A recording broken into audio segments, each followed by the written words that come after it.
Round of 32 ম্যাচের আগে ব্রাজিলকে রীতিমতো গোনায় ধরছে না জাপান। তারা ব্রাজিলকে একটা গ্রেট টিম মানতেও নারাজ। দেখুন, ফুটবলে বাজে সময় আসতে পারে, কিন্তু প্রতিপক্ষকে সম্মান জানানোর একটা রীতি ফুটবলে খুব বেশি প্রচলিত। স্কটল্যান্ড দলও ব্রাজিলকে পাত্তা দেয়নি, এমনকি শেষ পর্যন্ত নেইমারকে নিয়েও তারা মজা করেছে। কিন্তু ম্যাচের রেজাল্ট আমরা জানি, স্কটল্যান্ডকে রীতিমতো বস্তাবন্দি করে ফেলেছিল ব্রাজিল। এই ম্যাচে জাপানের বিপক্ষে ব্রাজিল এই সকল কথার জবাব মাঠেই দিতে চলেছে। জাপানের বিপক্ষে ব্রাজিলের একাদশ থেকে শুরু করে ট্যাকটিক্স সবকিছু জানতে পারবেন আজকের ভিডিওতে। যারা চ্যানেলে নতুন আছেন অবশ্যই চ্যানেলটি সাবস্ক্রাইব করে দিন প্লিজ। আমাদের ফেসবুক পেজ থেকে নতুন হলে অবশ্যই ফলো করতে ভুলবেন না। চলুন শুরু করা যাক। ব্রাজিল এবং জাপানের এই ম্যাচটা ব্রাজিলিয়ান ফুটবলের একটা ডিসাইসিভ ম্যাচ হতে চলেছে, কেননা এই ম্যাচের মাধ্যমেই ব্রাজিল তাদের এই বিশ্বকাপের আসল স্তরটা শুরু করতে চলেছে। গ্রুপ স্টেজে ব্রাজিলের এই যে স্টেজটা ছিল, সেখানে ব্রাজিল চক্রবৃদ্ধি হারে উন্নতি করেছে। সেই প্রথম ম্যাচ থেকে শুরু করে শেষ ম্যাচ পর্যন্ত, প্রথম ম্যাচে বাজে একটা খেলার সাথে সাথে লাস্ট ম্যাচে একটা কন্ট্রোল ফুটবল খেলা, এই যে উন্নতির গ্রাফটা, এটা ফুটবলে খুব বিরল একটা ঘটনা। ফুটবল ইতিহাসের কোনো কোচ একটা দলকে গ্রুপ স্টেজ থেকে তৈরি করতে পারেননি, একটা দলকে স্ক্র্যাচ থেকে তৈরি করে শেষ পর্যন্ত চ্যাম্পিয়ন করতে পারেননি। কিন্তু কার্লো আনচেলত্তিকে সেটা করে দেখাতে হবে, যেটা একটা পাহাড় সম বোঝা।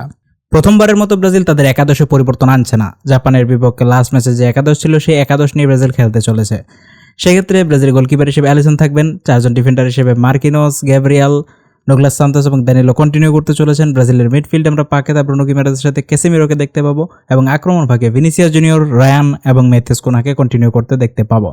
ব্রাজিল তাদের সেরা কম্বিনেশনটা খুঁজে পেয়েছে, যেটা কিন্তু খুবই বেশি প্রয়োজন। নকআউট স্টেজে খুব বেশি পরিবর্তনের সুযোগ নেই, কারণ আঞ্চলিকও তার ট্রেনিং সেশনে খুব বেশি পরিবর্তন করেননি। তাছাড়াও ব্রাজিল এই ম্যাচে এমন একটা ট্যাকটিক্স অবলম্বন করতে চলেছে, যেটা নিয়ে আমরা লাস্ট ভিডিওতে কথা বলেছিলাম। চাইলে আপনি ভিডিওটা আই বাটন এবং ডেসক্রিপশন থেকে দেখতে পারেন।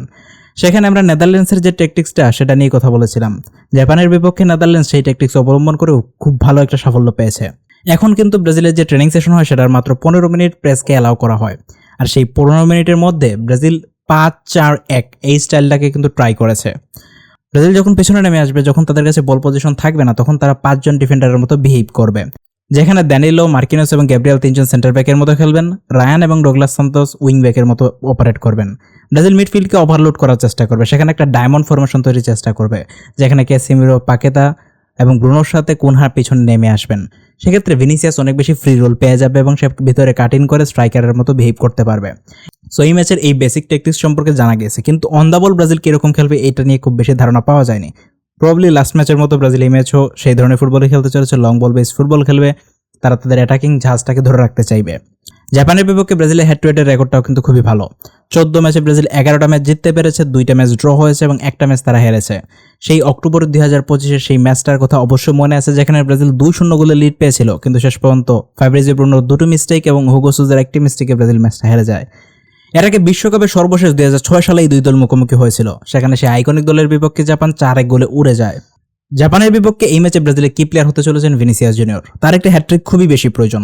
লাস্ট ম্যাচে সেই অদ্ভুত সেই ফাউলের কারণে শেষ পর্যন্ত তিনি হ্যাট্রিক অর্জন করতে পারেননি, কিন্তু আমরা জানি এই ম্যাচে তিনি তার সেরাটা খেলতে চাইবেন।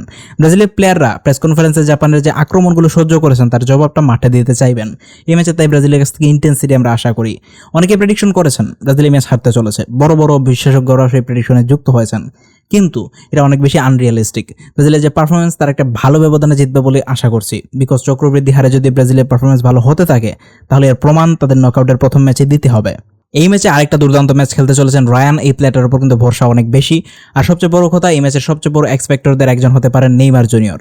জাপানের বিপক্ষে নেইমার সবচেয়ে লিথাল প্লেয়ার। তিনি এখন পর্যন্ত জাপানকে রীতিমতো ভরে দিয়েছেন গোল দিয়ে। জাপানের বিপক্ষে এখন পর্যন্ত তিনি 5 ম্যাচে গোল করেছেন এবং এই 5 ম্যাচ মিলিয়ে তিনি 9টি গোল করেছেন, যার মধ্যে একটি ম্যাচে 4 গোল পর্যন্ত করেছিলেন। সো এটা থেকে ক্লিয়ারলি বোঝা যায় জাপানের বিপক্ষে নেইমার তার সেরাটা খেলতে চান। সেকেন্ড হাফে আমরা তাকে আবারও মিনিট পেতে দেখতে পাবো। এই বিশ্বকাপ জুড়ে বেশিরভাগ সময় আমার মনে হয় এই 11টাকে কন্টিনিউ করা উচিত। যদি কোনো দলের স্পেসিফিক কোনো ট্যাকটিক্সের কারণে চেঞ্জ না করতে হয়, এই 11টাকে কন্টিনিউ করা উচিত। নেইমারকে সেকেন্ড হাফে সুযোগ দেওয়া উচিত, এটাই সবচেয়ে বেস্ট হবে। অপরদিক দিয়ে জাপান দলটা একটা টিম দল। এই দলটা কিন্তু অঘটন ঘটাতে পারে, কিন্তু এই দলটার মধ্যে কোয়ালিটির ঘাটতি রয়েছে, টেকনিক্যাল এবিলিটির ঘাটতি রয়েছে। তাই কয়েকটা কি প্লেয়ারের নাম তাদের কাছ থেকে বলা যায় না, তবে নাকামুরা এই প্লেয়ারটি কিন্তু ইম্পর্টেন্ট হতে চলেছে তাদের জন্য। টাকেকুবো কিন্তু ইনজুরির কারণে মিস করতে চলেছে ম্যাচটা, এবং ব্রাজিল যদি পটেনশিয়ালি নেক্সট রাউন্ডে উঠতে পারে, তাহলে রাফিনাকে তারা পেলেও পেতে পারে। সো এই ম্যাচের প্রেডিকশন কি? আমি আগে প্রেডিকশন করেছিলাম ব্রাজিল 2-0 জিতবে, কিন্তু জাপানের প্লেয়াররা যে ধরনের আক্রমণাত্মক স্টেটমেন্ট দিচ্ছেন, এর জবাবে ব্রাজিল আরও বেশি অ্যাগ্রেসিভ খেলতে চাইবে।